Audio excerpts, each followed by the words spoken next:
আমার একটা নিউজ দেখছি, বুঝছেন? নিউজটা হচ্ছে আয়নাঘর পরিদর্শনে ক্যারি কেনেডি বন্দি জীবনের বর্ণনা দিলেন মীর আহমেদ বিন কাসেম। আপনাদের মনে আছে অন্তর্বর্তীকালীন সরকারের প্রধান উপদেষ্টা ডক্টর মোহাম্মদ ইউনূস তিনি আয়নাঘর দেখতে গিয়েছিলেন এবং আয়নাঘর দেখতে যাওয়ার পরে একটা বিতিকিচ্ছিরি কাণ্ড শুরু হয়েছে। প্রথম কাণ্ডটা হলো ওটার একটা চেয়ার, এত বড় আয়নাঘর, এত কুকীর্তি।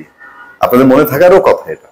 আমরা আওয়ামী লীগ পতনের পেছনে, শেখ হাসিনা পতনের পেছনে সবচেয়ে বড় বলেছি যে এই স্বাধীন বাংলাদেশের রূপকার বঙ্গবন্ধুর মেয়ের সময় আয়নাঘর হবে, এবং এটা প্রতিষ্ঠিত সত্য আয়নাঘর নামে একটা জিনিস ছিল, এবং সে আয়নাঘরের যে এক একটা লোমহর্ষক ঘটনা এটা হবে, এটা কল্পনার বাইরে।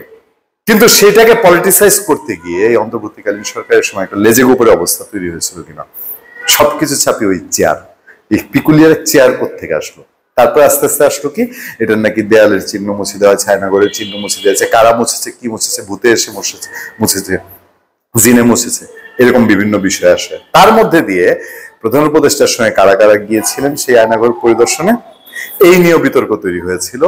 প্রধান উপদেষ্টা সফর সঙ্গী ছিলেন, তাদেরকে দেখে সত্যিকারে যারা গুম খুনের শিকার সেই পরিবারগুলো বলেছে আমরা কি, আমরা নাই কেন, এখানে সুনির্দিষ্টভাবে কয়েকজনকে বাছাই করে নিয়ে যাওয়া হয়েছে, তারপরে আবার এত এত বিতর্ক। সেই জায়গায় এখন আবার যখন এই নিউজটা আমি দেখছি, আমার কাছে মনে হলো যে আয়নাঘর এই জাতির জন্য যে আঘাত, যে কষ্টের জায়গা, যেই একটা বাংলাদেশের ইতিহাসের জন্য একটা যেই কলঙ্কের জায়গা, সেইটাকে কি এই সরকারের সময় এসে আবার নতুন রাজনীতিকরণ, মানে ওই যে বলি না যে ছাত্রদলের ছেলে পারভেজ মারা যাচ্ছে, সৌম্য মারা যাচ্ছে, এগুলো নিয়ে একটা হুলস্থুল কাণ্ড কারখানা হচ্ছে, কোথা থেকে যেন ওর মধ্যে এসে রাজনীতি ঢুকে যাচ্ছে। এখন আয়নাঘরের মধ্যেও কি সেরকম কিছু?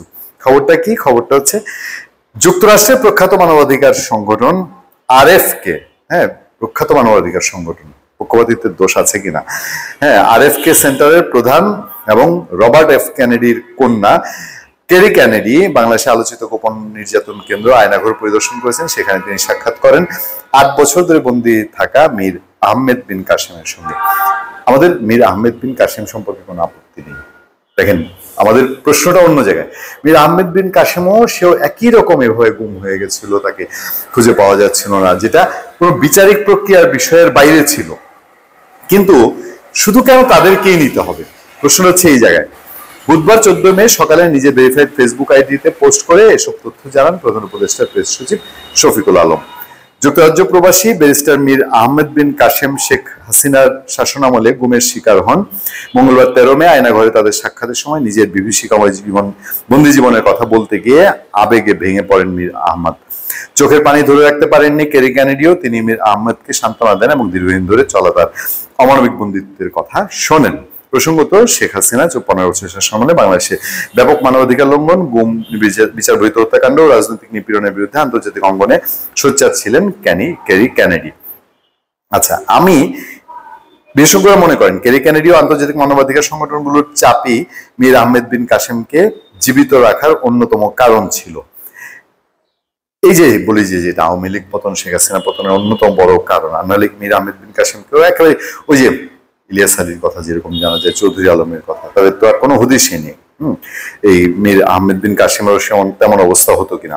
আয়নাঘর শুধু একটি জায়গা নয়, এটি মানবাধিকারের বিরুদ্ধে অপরাধের প্রতীক। মীর আহমেদের মতো মানুষরা আমাদের প্রতিরোধ ও ন্যায় বিচারের জন্য লড়াই চালিয়ে যাওয়ার প্রেরণা। এই সাক্ষাৎ আন্তর্জাতিক পর্যায়ে বাংলাদেশ মানবাধিকার পরিস্থিতি নিয়ে নতুন করে আলোচনার জন্ম দেবে বলে মনে করেন বিশ্লেষকরা। সব ঠিক আছে, সব মানলাম, আমাদের কোনটাতে কোনো আপত্তি নেই, কিন্তু সুনির্দিষ্ট কেন নির্যাতনকারীদের এখানে নেওয়া হচ্ছে? আরো তো যারা আছে তাদের এই যে 8 বছরের কথা শুনে যেরকম ক্যারি কেনেডি কেঁদেছে, বাকিরা যারা ছিল তাদের কথা শুনলে কি কাঁদবে না? তো কথার পিঠে কথা আসতেই পারে, তর্কের কাতরি তর্ক করতে বলতে পারে যে বাকি অন্যদের নিলে এত সময় কই, এত বিষয় কই, নাকি এর মধ্যে আরো কিছু আছে, বিশ্বাস করতে কোনো জায়গায় সমস্যা আছে অন্য যারা নির্যাতিত নিপীড়িত, নাকি এর ভিতরে রাজনীতি ঢুকে গেছে? ধন্যবাদ সবাইকে, ভালো থাকবেন, সুস্থ থাকবেন, সত্য করুন এবং সহনশীলতার সাথে আপনার সাথে আমি আতিক রহমান, পূর্ণিয়া।